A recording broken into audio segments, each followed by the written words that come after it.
નમસ્તે વિદ્યાર્થીઓ, આજનું આપણું ચેપ્ટર છે બંધારણનું નિર્માણ.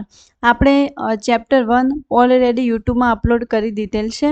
તો પ્લેલિસ્ટની લિંક આપણે ડિસ્ક્રિપ્શનમાં આપી દીધી છે. તો તમારે આખી પ્લેલિસ્ટ સ્ટેપ બાય સ્ટેપ જોવાની છે અને આપણે આખું ભારતીય બંધારણ સરસ રીતે આપણે પ્રિપેર કરીશું.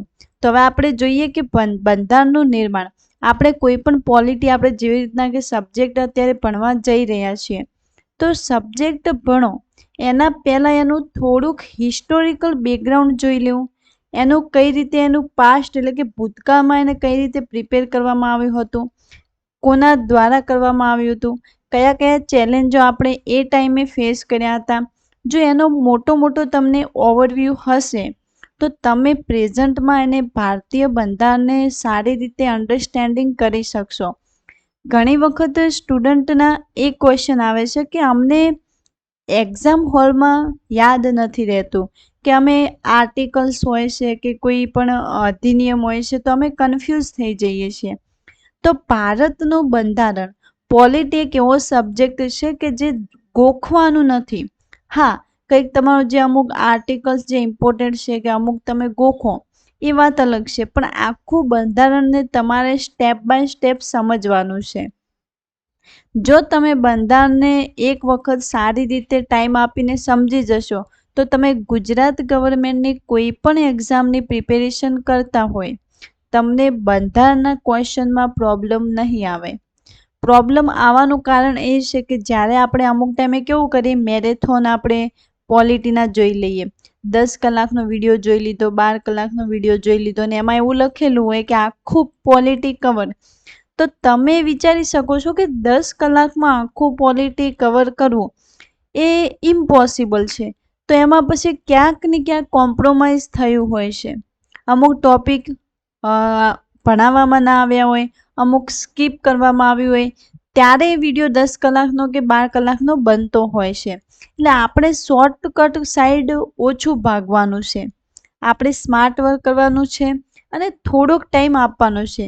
એક વખત તમે સ્ટેપ બાય સ્ટેપ આખું બંધારણ કે કોઈ પણ સબ્જેક્ટ હોય તમે સમજી જશો તો પછી તમારે જસ્ટ રિવિઝન અને પીવાયક્યુ પ્રેક્ટિસ કરવાની રહેશે.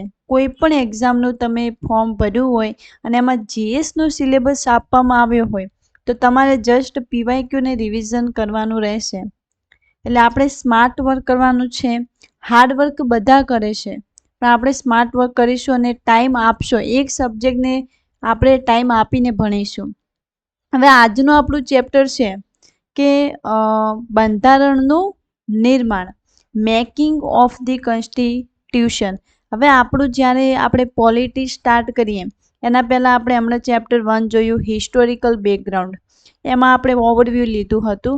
આમાં પણ તમારે જસ્ટ ઓવરવ્યૂ લેવાનું છે કે આપણું પાસ્ટમાં કયું કયું આપણે કયા કયા એક્ટ લાવ્યા, કઈ રીતે એને લેજિસ્લેટિવ એસેમ્બલી ફોર્મ કરવામાં આવી, તો એ વસ્તુ આપણે જોઈશું.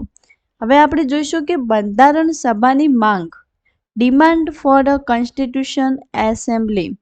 બંધારણ સભાની માંગ ક્યારે ક્યારે કરવામાં આવી અને કોના દ્વારા કરવામાં આવી? તો પહેલાં કે 1934માં એમ.એન. રોયે બંધારણ સભાની માંગ કરી હતી. પછી એ માંગ કરી હતી, એ માંગ બ્રિટિશ ગવર્મેન્ટ દ્વારા પૂરી કરવામાં ન આવી હતી.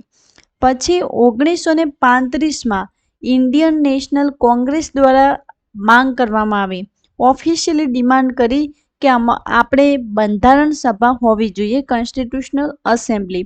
હવે એક એવો ક્વેશ્ચન હશે તમને કે બંધારણ સભાની માંગ આ લોકો શા માટે કરી રહ્યા હતા? કારણ કે ક્યાંક ને ક્યાંક ભારતીયોને ત્યાં બંધારણ સભામાં સીટો મળે અને ગવર્મેન્ટમાં ભારતીયો આવી શકે, એ માટે એ લોકો ડિમાન્ડ કરતા હતા કે બંધારણ સભામાં ચેન્જીસ લાવો. પછી 1938માં પંડિત જવાહરલાલ નહેરુએ ડિમાન્ડ કરી કે બંધારણ સભા હોવી જોઈએ. આ જ્યારે 1938માં ડિમાન્ડ થાય છે એના પછી બ્રિટિશ સરકાર ઓગસ્ટ ઓફર લાવે છે 1940માં. એટલે તમે જોઈ શકો છો કે એક્ઝેક્ટલી 1938માં જ્યારે પંડિત જવાહરલાલ નહેરુ કહે છે કે આપણે બંધારણ સભાની જરૂર છે, ત્યારે 2 વર્ષ પછી એ ઓગસ્ટ ઓફર લાવે છે. હવે ઓગસ્ટ ઓફરમાં બી આપણે આ જ્યારે ક્રિપ્સ મિશન છે, કેબિનેટ મિશન છે, આ બધા ટોપિક હિસ્ટ્રીના છે. પણ પોલિટીમાં આપણે લિંક એવી રીતે કરીશું કે ઓગસ્ટ ઓફર અંગ્રેજોને એક મજબૂરી સાથે લાવ્યો હતો કે એ ટાઈમે વર્લ્ડ વોર ફર્સ્ટ ચાલી રહ્યું હતું, વિશ્વયુદ્ધ, પ્રથમ વિશ્વયુદ્ધ ચાલી રહ્યું હતું, અને એ ટાઈમે અંગ્રેજોને ઇન્ડિયન્સની જરૂર હતી. એટલે એ લોકો શું કરે છે, એક ઓગસ્ટ ઓફર લાવે છે અને અમુક પ્રોમિસ કરે છે કે તમે અમને સાથ આપશો પ્રથમ વિશ્વયુદ્ધમાં ઇન્ડિયન્સને. એવો પ્રોમિસ કરે છે કે તમે અમને સાથ આપશો તો તમારી અમુક ડિમાન્ડ અમે પૂરી કરીશું. જ્યારે ઓગસ્ટ ઓફર 1940 આવે છે, એને ઇન્ડિયન નેશનલ કોંગ્રેસ દ્વારા રિજેક્ટ કરવામાં આવે છે અને મુસ્લિમ લીગ દ્વારા સ્વીકાર કરવામાં આવે છે.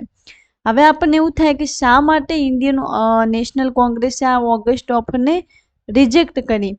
કારણ કે અંગ્રેજો શું કરતા હતા કે તમને પ્રોમિસ કરતા હતા, પણ જ્યારે એમનું કામ થઈ જાય એટલે એ પ્રોમિસ નિભાવતા ન હતા.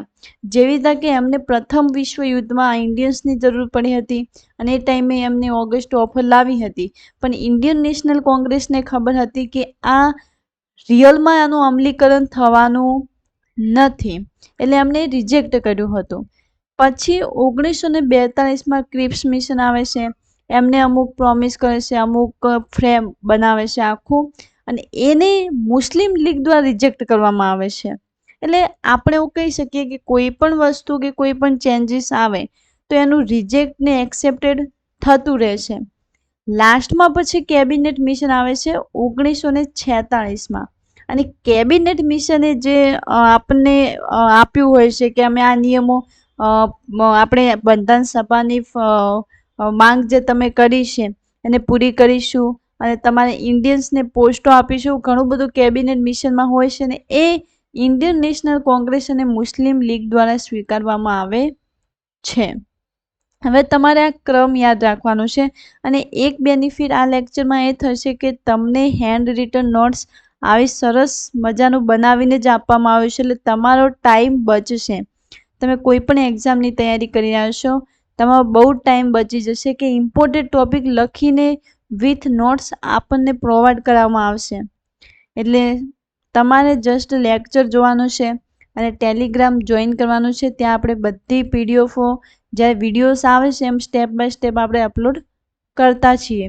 હવે આપણે નેક્સ્ટ જોઈશું કે આપણે હમણાં જોયું કે કેબિનેટ મિશન આવ્યું ને એ આપણે બંને જે ઇન્ડિયન નેશનલ કોંગ્રેસ અને મુસ્લિમ લીગ સ્વીકારે છે. હવે શું થશે કે હવે બંધારણ સભાની રચના થશે. બંને જ્યારે ગ્રુપ માની જાય એટલે જ્યારે બંધારણ સભાની માંગ ઉઠી હતી એની પછી આપણે એને ફ્રેમ કરશું, એટલે કે રચના કરીશું બંધારણ સભાની. હવે નવેમ્બર 1946 કેબિનેટ મિશન હેઠળ બંધારણ સભાની રચના સ્ટાર્ટ થઈ.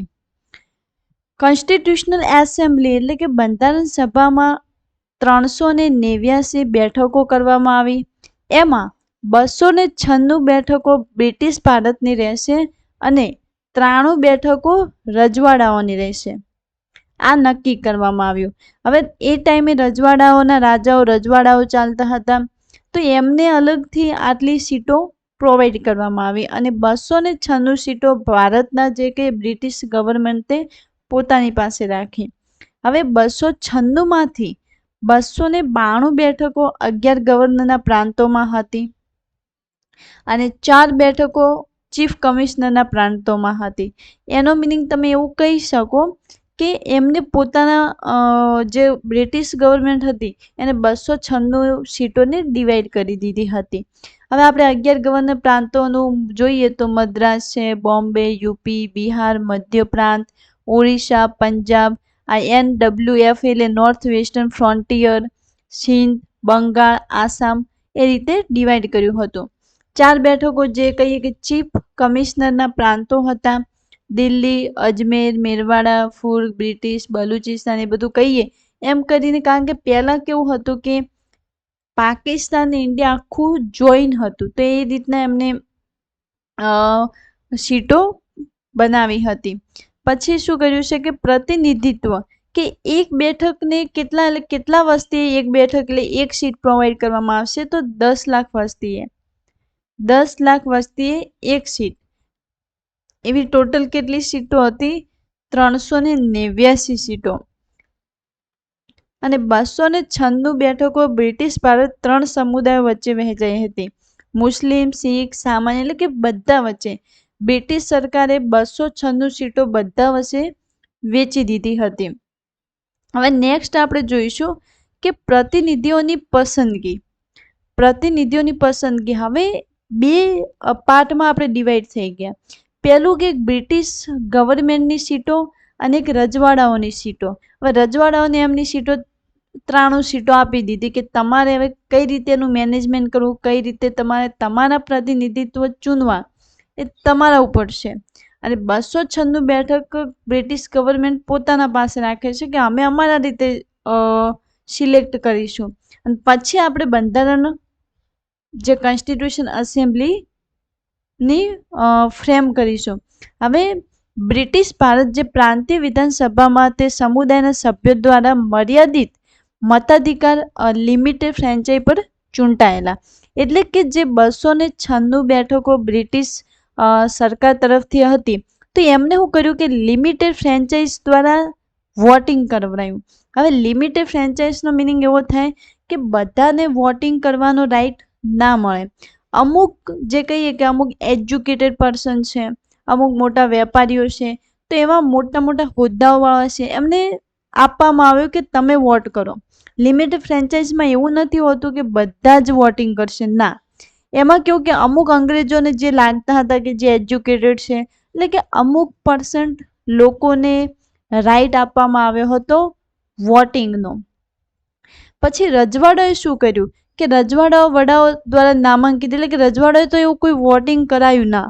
એમને શું કર્યું કે એમનામાંથી પોતાનામાંથી જે એમને સિલેક્ટ કરવા હતા એ કરી દીધા.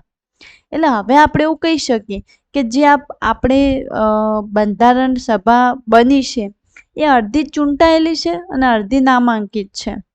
પાર્ટલી ઇલેક્ટેડ ઓર પાર્ટલી નોમિનેટેડ બોડી. શા માટે? કારણ કે જે 296 બેઠકો બ્રિટિશ સરકારે વોટિંગથી એમને સીટો બધી ભરી હતી. વોટિંગથી, હા, વોટિંગ મર્યાદિત હતું, લિમિટેડ ફ્રેન્ચાઇઝ દ્વારા કરવામાં આવ્યું હતું, બટ વોટિંગથી ભરી હતી. અને જે 393 બેઠકો હતા એમાં રજવાડાઓએ વોટિંગ કંઈ એવું નહોતું કરાવ્યું, ડાયરેક્ટલી એમને જે લેવા હતા એ લઈ લીધા. હવે ચૂંટણીનું પરિણામ આવ્યું જુલાઈ-ઓગસ્ટ 1946માં. એમાં ઇન્ડિયન નેશનલ કોંગ્રેસ 208 સીટોએ જીતે છે. મુસ્લિમ લીગને 93 સીટ મળે છે અને અન્ય 15 સીટ લઈ જાય છે. અને એમાં જે આ બધી સીટો મળીને પ્રતિનિધિત્વ, એટલે કે તમામ વર્ગોને પ્રતિનિધિત્વ રિપ્રેઝન્ટેશન કરતું હતું. હિન્દુ, મુસ્લિમ, શીખ, SC, ST, એંગ્લો ઇન્ડિયન, મહિલાઓ બધા આવી ગયા. હવે 93 જે બેઠકો રજવાડાઓને પ્રોવાઈડ કરવામાં આવી હતી, એમને એવો નિર્ણય લીધો કે અમે બંધારણ સભાથી દૂર રહીશું. અમે અમારા રીતે અમારામાંથી કોઈકને સિલેક્ટ કરી લેશું. અમારે બંધારણ સભા, એટલે કે બંધારણના જે નિયમો ઘડવામાં આવશે, તમે જે બંધારણ સભા બનાવી રહ્યા છો ને એના જે નિયમો ઘડવામાં આવશે અમે ફોલો નહીં કરીએ. 93 રજવાડાઓએ બંધારણ સભાથી દૂર રહેવાનો નિર્ણય કર્યો. અને આમાં જે આપણે કહીએ કે આ જે બધી પ્રોસેસ થઈ એમાં મહાત્મા ગાંધી દૂર રહ્યા હતા. આમાં મહાત્મા ગાંધી નહોતા, કે આ જે આખી બંધારણ સભાની પ્રોસેસ કરવામાં આવી એમાં મહાત્મા ગાંધી નહોતા. હવે બંધારણ સભાની કાર્યપ્રણાલી આપણે થોડી જોઈ લઈશું કે પ્રથમ બેઠક first constitutional assembly meeting 9 December 1946માં થઈ. માત્ર 211 સભ્યોએ હાજરી આપી. મુસ્લિમ લીગ દ્વારા બહિષ્કાર કર્યો, પાકિસ્તાનની માંગ કરી. એટલે આપણે કહીએ કે જે પ્રથમ બેઠક જેવી થઈ બંધારણ સભાની, એમાં પ્રથમ બેઠકમાં જ મુસ્લિમ લીગે કહી દીધું કે અમારે અમારું પાકિસ્તાન જોઈએ. હવે તમે વિચારી શકો કે એ ટાઈમે કેવો સીન હશે કે તમે એક તો જ્યારે બ્રિટિશ સરકાર તમને કંઈક હાથમાં સત્તા આપે છે અને જેવી સત્તા તમારા હાથમાં આવે છે તમે ડાયરેક્ટલી 2 ટુકડા કરી દીધા દેશના. અને મુસ્લિમ લીગે પાકિસ્તાનની માંગ કરી છે. પછી અસ્થાયી પ્રમુખ એટલે કે ટેમ્પરરી પ્રેસિડન્ટ કોણ બનાવ્યા હતા એ ટાઈમે? ડૉક્ટર સચ્ચિદાનંદ સિન્હા. આપણે કહી દઈએ કે યુપીએસસીની એક્ઝામમાં પણ આ ક્વેશ્ચન પૂછવામાં આવેલો છે ઇન ભૂતકાળમાં, ઇન પાસ્ટ. ઓકે, તો આપણે મોટું મોટું યાદ રાખવાનું છે કે અમારું જે આપણે એ ટાઈમે બંધારણ સભા બનાવવામાં આવી તેમાં ટેમ્પરરી પ્રેસિડન્ટ કોણ હતા? તો ડૉક્ટર સચ્ચિદાનંદ સિન્હા હતા. પ્રમુખ પ્રેસિડન્ટની વાત કરીએ તો ડૉક્ટર રાજેન્દ્ર પ્રસાદને બનાવવામાં આવ્યા હતા. ઉપપ્રમુખો 2 વાઇસ પ્રેસિડેન્ટને બનાવવામાં આવ્યા હતા, જે એચ.સી. મુખર્જી અને વીટી કૃષ્ણમાચારી. ઓકે, હવે ઉદ્દેશ્ય પ્રસ્તાવ પંડિત જવાહરલાલ નહેરુ દ્વારા 13 ડિસેમ્બર 1946ના રોજ એક પ્રસ્તાવ રજૂ કરવામાં આવ્યો. પંડિત જવાહરલાલ નહેરુ દ્વારા 13 ડિસેમ્બર 1946ના રોજ એક પ્રસ્તાવ રજૂ કરવામાં આવ્યો કે આપણો બંધારણના ઉદ્દેશ્ય શું હશે? આપણે જે અત્યારે બધા ગ્રુપમાં અત્યારે કામ કરી રહ્યા છે એનો ઉદ્દેશ્ય શું હશે? આપણે જે અત્યારે પોલિટી આપણે ભણવાના છીએ, જે બંધારણ બનાવવામાં આવ્યું છે, કોન્સ્ટિટ્યુશન આપણે બનાવીશું, એનો ઉદ્દેશ્ય શું હશે? અને કોઈ પણ કામ આપણે કરીએ આપણને એનો ઓબ્જેક્ટિવ એનો ઉદ્દેશ્ય ના ખબર હોય તો એ કામ સફળ થતું નથી. તમે અત્યારે તૈયારી કરી રહ્યા છો તો તમારો ઉદ્દેશ્ય છે કે તમે કોઈ એક્ઝામ ક્લિયર કરવા માગો છો ને તમારું કરિયર સેટ કરવા માગો છો, એટલે તમે તૈયારી કરી રહ્યા છો. એવી રીતે કોઈ પણ કામ તમે જ્યારે લાઈફમાં કરો છો તો એનો ક્યાંક કંઈક ધ્યેય હોય છે, ત્યારે આપણે કામમાં મોટિવેશન આવે છે અને કામ સફળ થાય છે. એટલે આપણે પંડિત જવાહરલાલ નહેરુએ પણ એક ડ્રાફ્ટ ઉદ્દેશ્ય પ્રસ્તાવ રજૂ કર્યો હતો કે આપણે સ્વતંત્ર સાર્વભૌમ પ્રજાસત્તાક બનીશું. પ્રદેશો એટલે કે બ્રિટિશ ભારત રજવાડાઓ સ્વેચ્છાએ મેળવેલ બહારના પ્રદેશો બધા પછી ભારતના રહેશે. એકમો સ્વાયત્ત રહેશે પરંતુ નિયંત્રણ કેન્દ્ર પાસે રહેશે. કે આજે પણ આપણા ઇન્ડિયામાં ભારતમાં વધારે કંટ્રોલ સેન્ટ્રલ પાસે છે, સ્ટેટ પાસે નથી, સેન્ટ્રલ પાસે છે.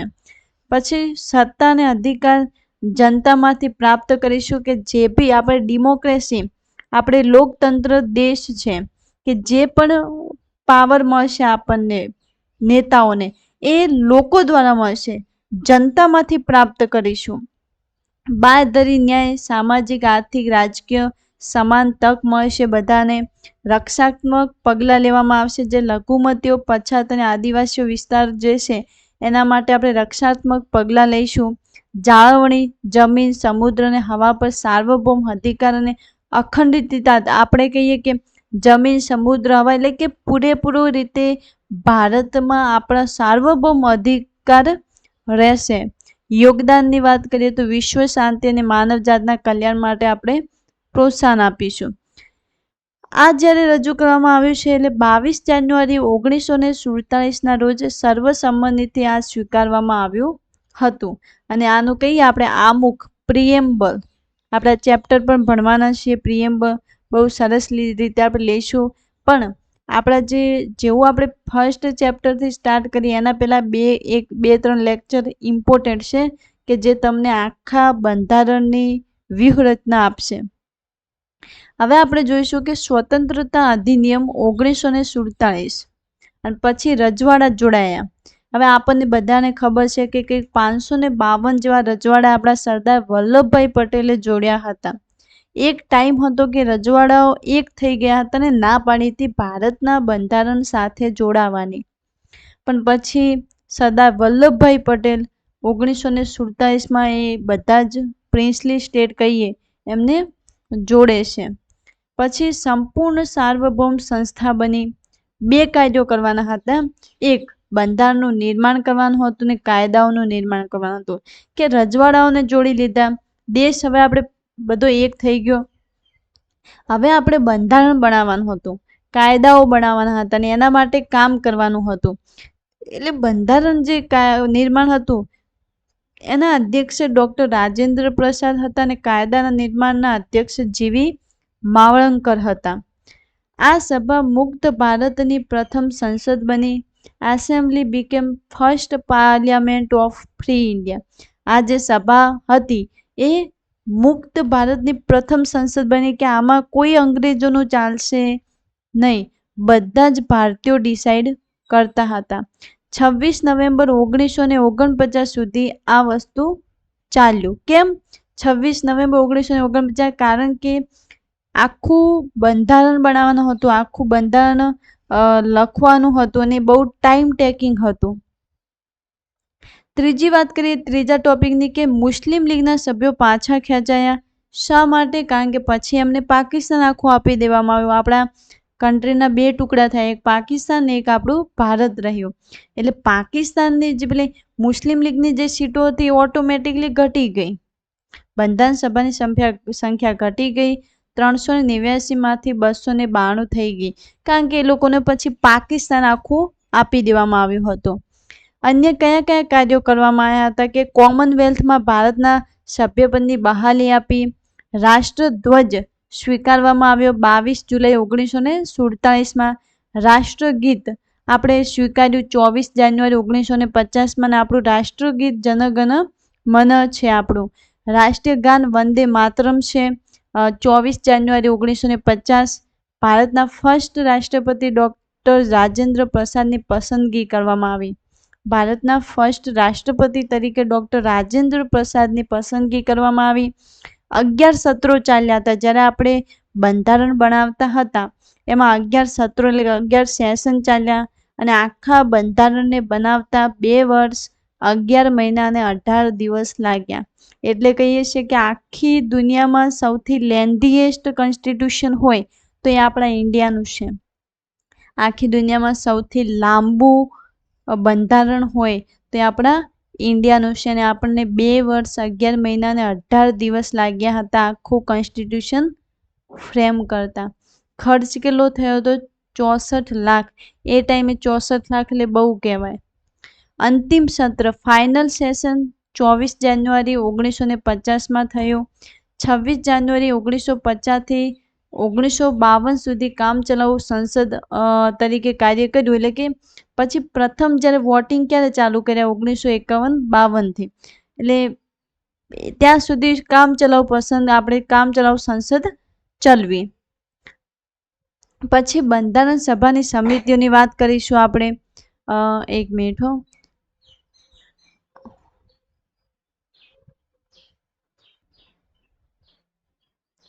Sorry guys. ઓકે. પછી વાત કરીશું આપણે કે બંધારણ સભાની સમિતિઓ.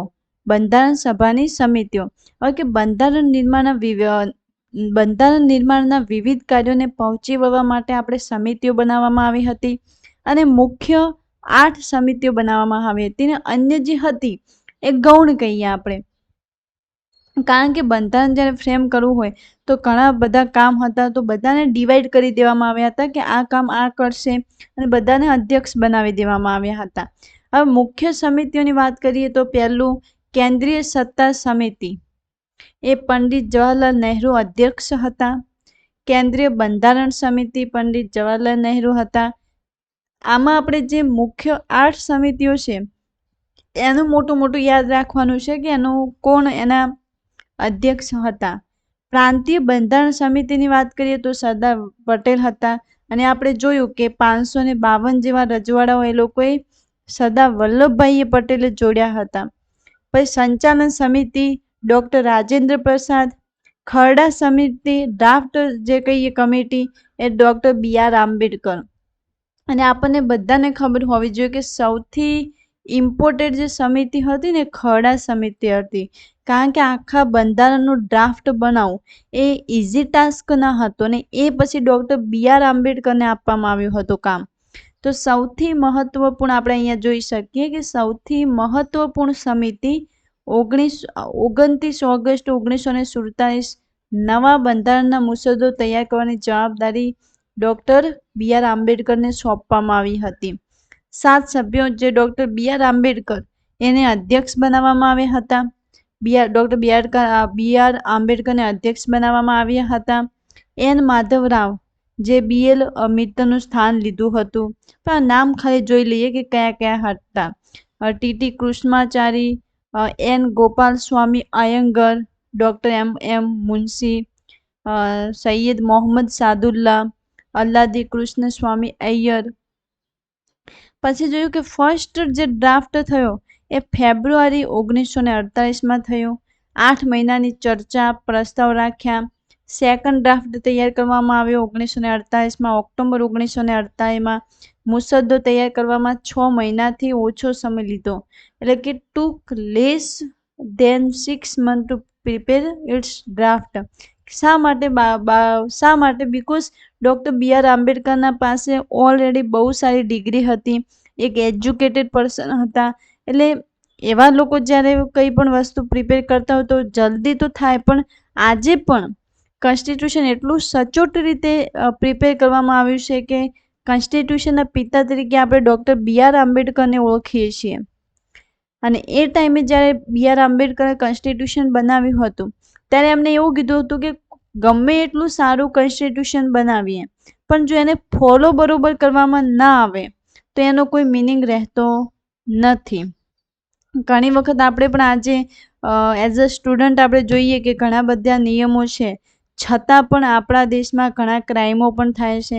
એટલે કે ફોલો એને સ્ટ્રિક્ટ અમલીકરણમાં લાવવામાં નથી આવતું.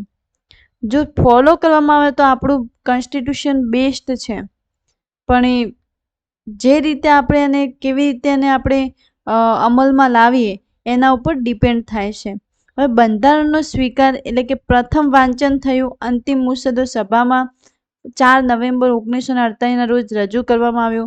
5 દિવસ ચર્ચા ચાલી. એટલે આમાં કેવું હતું કે જ્યારે બધા 8 સમિતિઓ બનાવવામાં આવી અને બધાને અલગ અલગ કામ સોંપી દેવામાં આવ્યા, પછી બધા લોકો એમના કામ કરતા અને પછી એક ટાઈમ રાખે કે એ ટાઈમે બધા કેટલું કામ થયું છે, કેવી રીતે થયું છે એનું પ્રથમ સેશન કરે, એટલે કે રીડિંગ કરે, પ્રથમ રીડિંગ કરે બધા ભેગા થઈને.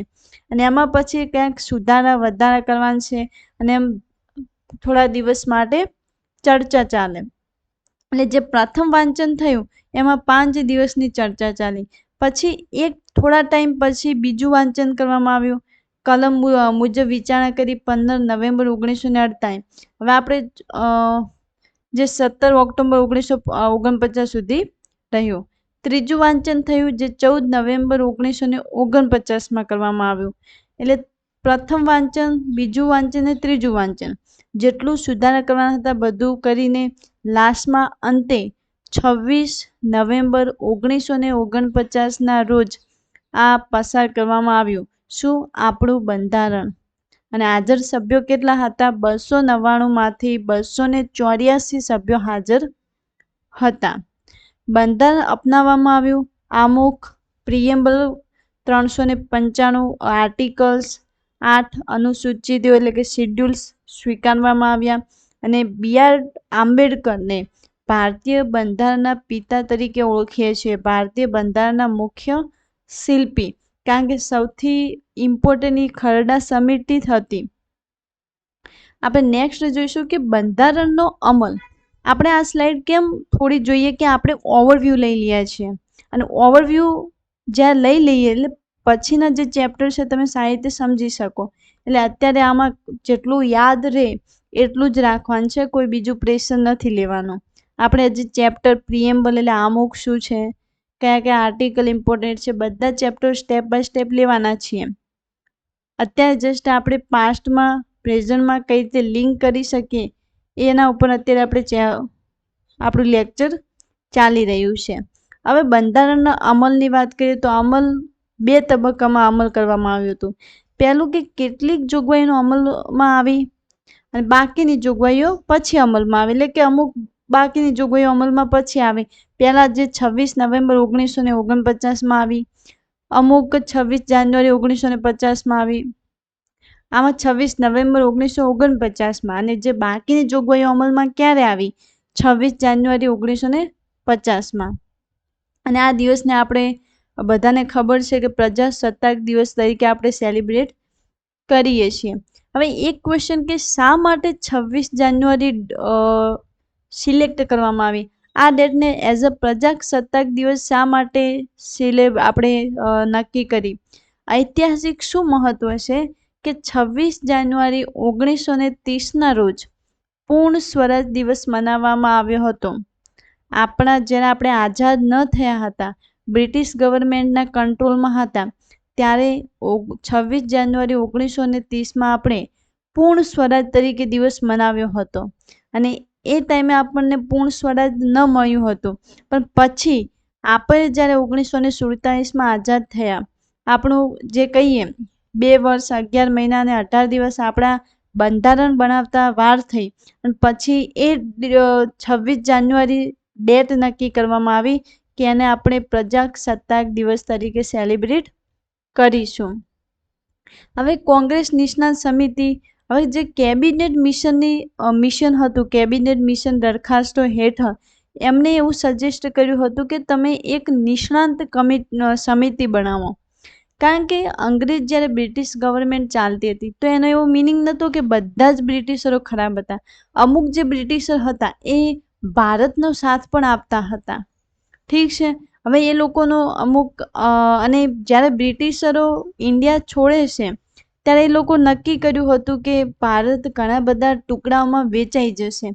સ્ટાર્ટિંગ જ પાકિસ્તાનનું થઈ ગયું, તો એમને એવું લાગતું હતું કે ભારત પોતાનું કંટ્રોલ નહીં રાખી શકે અને ભારત ઘણા બધા નાના નાના ટુકડાઓમાં વેચાઈ જશે. પણ આજે આપણે જોઈ રહ્યા છીએ કે આજે આપણે એકતા અને અખંડિતતા સાથે આજે આપણો ભારત સહી સલામત છે.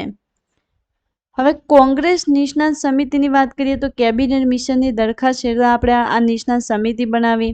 8 જુલાઈ 1946ના રોજ આની સ્થાપના કરવામાં આવી. કોના દ્વારા? ઇન્ડિયન નેશનલ કોંગ્રેસ દ્વારા. અધ્યક્ષ હતા પંડિત જવાહરલાલ નહેરુ. અને આ સમિતિના કાર્યો કયા હતા? કે બંધારણ સભા દ્વારા અપનાવવાની પ્રક્રિયા, સમિતિઓની નિમણૂક, બંધારણના ઉદ્દેશો, એટલે કે કઈ રીતે બંધારણને અપનાવવાનું છે, સમિતિઓ કઈ રીતે નિમણૂક કરવાની છે, બંધારણના ઉદ્દેશ્ય શું રહેશે, આવા બધા કામો માટે કોંગ્રેસની નિષ્ણાત સમિતિની સ્થાપના કરવામાં આવી હતી. એટલે ક્યાંક ને ક્યાંક કહીએ કે બંધારણ હવે કઈ રીતે કામ કરશે એના ઉપર ધ્યાન રાખવાની. હવે કોઈ પણ વસ્તુ થાય એટલે એની ક્રિટિસિઝમ થવાનું. હવે બંધારણ સભાની ઘણી બધી ટીકા પણ થયેલી છે, અને એ કેવું હોય છે કે તમે સારું કામ કરો કે ખરાબ કરો, ટીકા આપણી જે ઇન્ડિયન સોસાયટીમાં એક ખબર નથી, એક પ્રોબ્લેમ છે લોકોને કે એ લોકો ટીકાવાળું નહીં છોડે, તમે સારું કરો કે ખોટું કરો. એવી રીતે બંધારણ સભાની પણ ઘણી બધી ટીકાઓ થઈ હતી. પહેલી ટીકા હતી કે પ્રતિનિધિ સંસ્થા નથી, એટલે અમુક લોકોને એવું કહેવું હતું કે રિપ્રેઝેન્ટેટિવ બોડી બરોબર નથી. પછી સાર્વભૌમ સંસ્થા નથી, સમય માંગી લે તેવી પ્રક્રિયા છે. અમુક લોકોને એવું પણ કહેવું હતું કે આટલું લેન્ધિયસ કોન્સ્ટિટ્યુશનની જરૂર નથી. કોંગ્રેસનું વર્ચસ્વ છે. અમુક લોકો એવું માનતા હતા કે આ જે બંધારણ બનાવવામાં આવ્યું છે એમાં ઇન્ડિયન નેશનલ કોંગ્રેસનું વર્ચસ્વ છે. વકીલો ને રાજકારણીઓનું વર્ચસ્વ છે. હિન્દુઓનું વર્ચસ્વ છે. એટલે જે અમુક મુસ્લિમ જે કહીએ એ લોકોનું પણ અમુક એવું માનવું હતું કે તમે બંધારણ સભામાં સૌથી વધારે હિન્દુઓનું વર્ચસ્વ છે. એટલે આવી બધી ટીકાઓ ઉઠી હતી એ ટાઈમે. ઠીક છે. હવે આપણે લાસ્ટમાં આપણી સ્લાઇડ જોશું કે અગત્યના તથ્યો જે આપણે આમાં જેટલું યાદ રહે એટલું રાખવાનું છે. જસ્ટ આપણે ઓવરવ્યૂ લઈ લઈએ છીએ. પ્રતીક કયું હતું? આપણે symbol of the constitution assembly એ ટાઈમે એલિફન્ટ એટલે હાથી રાખવામાં આવ્યું હતું. બંધારણીય સલાહકાર કોણ હતા? Sir BN Rao. સચિવ HVR આયંગર. મુખ્ય ડ્રાફ્ટ્સમેન કોણ હતા? SN મુખર્જી. કેલિગ્રાફર પ્રેમ બિહારી નારાયણ રાય આઝાદ. પેલું કહીએ ને કે પછી એને ઇંગ્લિશમાં હિન્દીમાં પણ આખું કોન્સ્ટિટ્યુશનને ટ્રાન્સલેટ કરવું એ પણ બહુ મોટી વાત છે. ને એમાં પણ નામ આવે છે પ્રેમ બિહારી નારાયણ રાયજાદા. પછી મૂળ આવૃત્તિનું સુશોભન કર્યું શાંતિ નિકેતનના કલાકારો. પછી આ જે નામ છે નંદલાલ બોસ ને બીરો રામ મોહન સિન્હાના લોકોએ કોન્સ્ટિટ્યુશનને પછી કહીએ ને ડિઝાઇન કર્યું, અને ઉપરથી એને સુશોભન કરવું, એને કેલિગ્રાફર કરવું, એને ટ્રાન્સલેટ કરવું હિન્દી સંસ્કરણમાં. કેલિગ્રાફી વસંત કૃષ્ણ વૈદ. સુશોભન નંદલાલ બોસ હતા. અને બંધારણનું હિન્દી સંસ્કરણ કહીએ કે 58મો બંધારણીય સુધારો કાયદો 1947માં.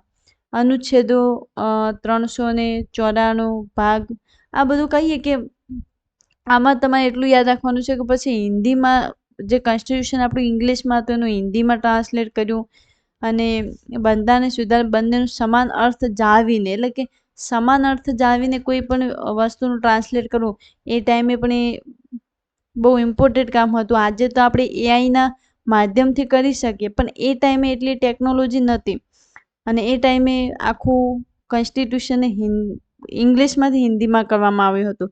અને એના કેલિગ્રાફી કોણ હતા? વસંત કૃષ્ણ વૈદ અને સુશોભન નંદલાલ બોસ. બસ આપણે આપણું ઓવરવ્યૂ લઈ લીધું, એટલે આજનું ચેપ્ટર આપણું કમ્પ્લીટ થઈ ગયું હતું. આજનું ચેપ્ટર બંધારણનું નિર્માણ કમ્પ્લીટ છે.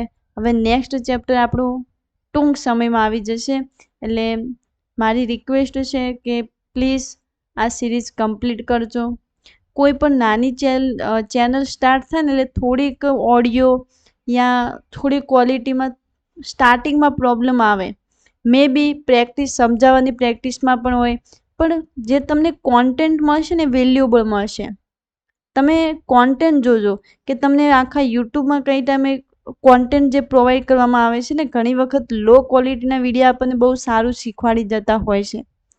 મોટા મોટા કોચિંગવાળા જોડે તો બધું હોય છે એમના પાસે, પણ અમુક ટાઈમે નાની ચેનલના વિડીયો પણ તમને ઘણું બધું શીખવી જતા હોય છે. તો સપોર્ટ કરજો, શેર કરજો, અને નેક્સ્ટ આપણે મળીએ આપણા નેક્સ્ટ લેક્ચરમાં. જય હિન્દ.